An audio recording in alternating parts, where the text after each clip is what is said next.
Yaz kış demeden hastaları en sık hastaneye getiren şikayet olan öksürük aslında pek de önemsenmez. Önemsiz gibi gözüken, genellikle bireysel olarak çözmeye çalışılan öksürük altında oldukça büyük ve geniş bir hastalık yelpazesi barındırabilir.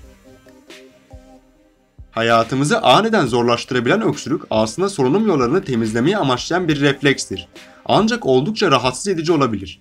Ayrıca hastalığın çevremizdekileri bulaşmasına da neden olur.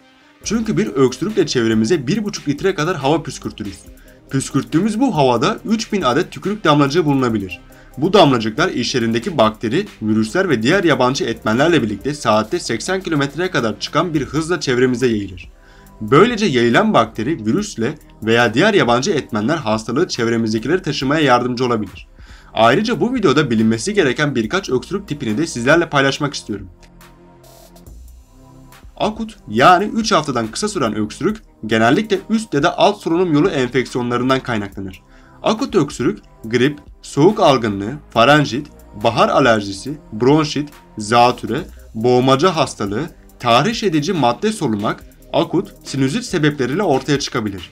Bu tip bir öksürükle karşı karşıyaysanız mutlaka bir sağlık kuruluşuna başvurmanız önerilir.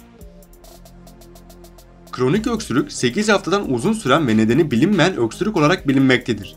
Sigara kullanımı, geniz akıntısı, mukoza tabakasındaki kuruluk, astım, solunum yolu alerjileri, bazı ilaçlar, koa, tüberküloz, akciğer kanseri kronik öksürüğe neden olabilecek durumlardan bazılarıdır. Çoğu durumda öksürükte altta yatan ciddi bir hastalık saptanmaz. Fakat kronik öksürük gibi uzun süre devam eden öksürüklerde daha dikkatli olunması gerekmektedir. Kuru öksürük ciddi artış gösterdiği zaman özellikle gece yaşanıyorsa hayat kalitesini olumsuz etkileyebilir. Genellikle balgam üretimi olmayan öksürük olarak tanımlanan bu vaka, astım gibi durumlarda nadiren balgam üretimiyle de kendini gösterebilir.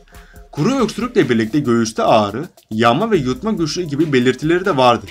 Kuru öksürüğe yol açan yaygın nedenler astım, viral üst solunum yolu enfeksiyonları, çevresel tahriş edici maddeler, geniz akıntısı ve boğmaca hastalığı olabilir. Bu tip bir öksürükle karşı karşıyaysanız mutlaka bir sağlık kuruluşuna başvurmanız önerilir.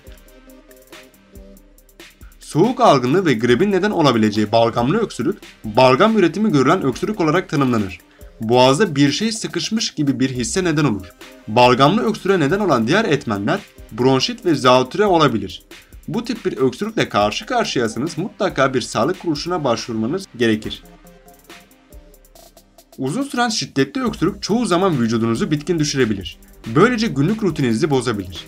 Özellikle gece gelen öksürüklerle bozulan uyku düzeniniz günlük hayatınızı sekteye uğratabilir. Bu yüzden okul veya işinizde sürekli bir yorgunluk, uykusuzluk ve verimsizlik hissedebilirsiniz. Ailenizle veya arkadaşlarınızla birlikteyken gelen ani öksürükler yüzünden bazen konuşmakta bile güçlük çekebilirsiniz. Tüm bu durumların önüne geçmek için öksürük iyice şiddetlenmeden önce önlem almanız, öksürüğünüzü takip etmeniz sağlığınız için iyi olacaktır. Bu videonun da burada sonuna geliyoruz. Bu tarz videoların devamı için kanalımıza abone olup bildirim zilini açarsanız çok sevinirim. Bir başka videolarda görüşmek üzere. Hoşça kalın.